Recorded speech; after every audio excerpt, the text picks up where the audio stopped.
Welcome back, everybody. Let's continue to talk about displaying data. In the last video, we talked quite a bit about frequency distribution tables. In this video, let's compare frequency distribution tables to bar graphs. When we talked about frequency distribution tables, we talked about all the different columns that we use, and we also talked about how to interpret the data within the table. We also spent some time working with these little frequency distribution puzzles to make sure we understand how each one of those columns is interrelated. But for right now, let's just focus on a relatively simple frequency distribution table. In this case, the table represents grades at an elementary school, grades 1 through 5, and the frequencies represent the number of students enrolled at each grade level. We learned previously that every frequency distribution table needs to have a column representing the categories and a column representing the frequencies, and this table has all that. So in and of itself, it does a nice job of representing the data.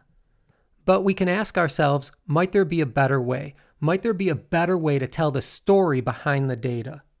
And it's important to realize that the data represented in this table is the exact same data represented in this bar graph. But at least to me, that bar graph tells the story of the data in a much more compelling way. Just at a glance, visually, it's easy to see what's going on. I can see that there are fewer kids at the lower grades and more kids at the higher grades. And if you're a school administrator, you'd see that that's a sign of trouble because these fifth graders, they're about to graduate pretty soon and you're going to lose all of that enrollment. And remember, these younger kids, they're going to be with you for the next couple years, so you're going to have a relatively small class moving along from year to year. So this next class coming in the next year, it needs to be pretty large if it's going to replace the students who are leaving. So you see, all of that came to my mind just by looking at this graph. So when it comes to a frequency distribution table or a bar graph, which one is right? Students often pose that type of question to me. Like, what would be right? Should I do a frequency distribution table or create a frequency distribution graph? In this case, a bar graph. And I need to explain to them that as the data analyst, it's really up to them to decide. There's no one right and one wrong answer. But I always make a decision based on the same types of fundamentals. I want to see which one of these two techniques is going to tell the story of the data in the clearest, most concise, least biased way. And at least in this case, I think the bar graph would be the winner. Regardless of which technique we use, we should always make sure that we can interpret the data within the graph or within the table. And even more important than that, we should understand that we can pull information from that table and then compute some other things. So for example, someone might say, hey, what's the average grade level of a student at that school? Maybe that's an important measurement to help them understand the enrollment at that school. So in that case, what they're really asking for is that we compute a mean grade level. In a previous video, we talked about how we could compute a mean representing all of this data from a frequency distribution table. This time, let's make sure we know how to do that with a bar graph. If we're going to compute the mean from this bar graph, let's remind ourselves what we would need. In order to compute the mean, which is x bar, we would need to know the sum of x, and we would also need to know n.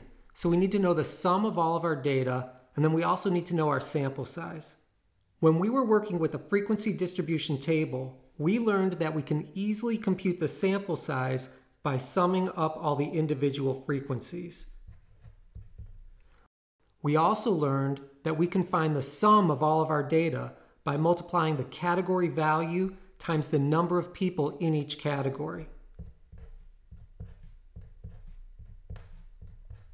So we're going to want to do essentially the same thing with this bar graph.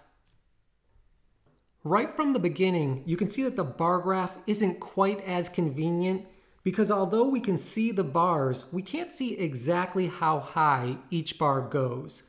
Now we do have the data right here, so I'm just going to write it in to make it a little bit easier for us. So there were 38 first graders, 40 second graders, 46 third graders, 55 fourth graders, and 68 fifth graders. Now that we have that specific data, we should be able to compute an average grade level based on this graph only, not based on looking at this table. So let's start out easy. Let's compute the sample size. So all I'm going to do is add up all of these frequencies. 38 kids in first grade, 40 in second grade, and so forth. I'm just going to use my hand calculator. You can as well, right along with me. We'll take 38, we'll add 40, then we'll add 46, 55, and finally 68. That equals 247. So there are 247 students at this elementary school. Now we need to find out the sum of x, the sum of all of our data. Remember, in this table, we would just take the grade level and multiply by the number of students. Now we're going to take this grade level and multiply by the number of students. So let's make a little bit of room for us right up here, and we'll compute the sum of x. So we're going to have 38 times 1 plus 40 times 2 plus 46 times 3 plus 55 times 4 plus 68 times 5. Let's simplify each of those and then solve the equation. 38 times 1 is 38. 40 times 2 is 80. 46 times 3. I can't do that one in my head. Let's use the calculator. That equals 138. 55 times 4, according to our calculator, is 220. And finally, 68 times 5 is 340. Now we want to add all those up to find the sum of all of our data. So we have 38 plus 80 plus 138 plus 220 plus 340. So the sum of our data equals 816. Now that we know the sum of x, we can stick it into this equation for computing x bar. So let's take 816 and divide that by 247. That equals about 3.30. So a typical student is somewhere between 3rd and 4th grade. Okay, I went through that exercise just because I want to make sure you can interpret not only a frequency distribution table, but also a frequency distribution graph. And I also want to make sure you understand that the tables and the graphs lose no information. We could reproduce those data sets, and we can take the table or the graph and compute new things. For example, a mean. All right, let's move on. Let's just talk a little bit more about those bar graphs. Let's talk about what they're specifically geared for, what type of data they're specifically geared for. Bar graphs are typically used for categorical data. Remember, categorical data is non-quantitative. We often call it qualitative. And as such, categorical data is typically discrete data, where only whole values make sense, where only whole categories make sense. So in other words, when we have categorical data that is discrete in nature, it makes a lot of sense to use a bar graph. And that's because of a subtle characteristic of bar graphs. You'll notice that bar graphs have separate bars. These bars don't touch. What they represent are separate, discrete categories. Look at this example representing marital status.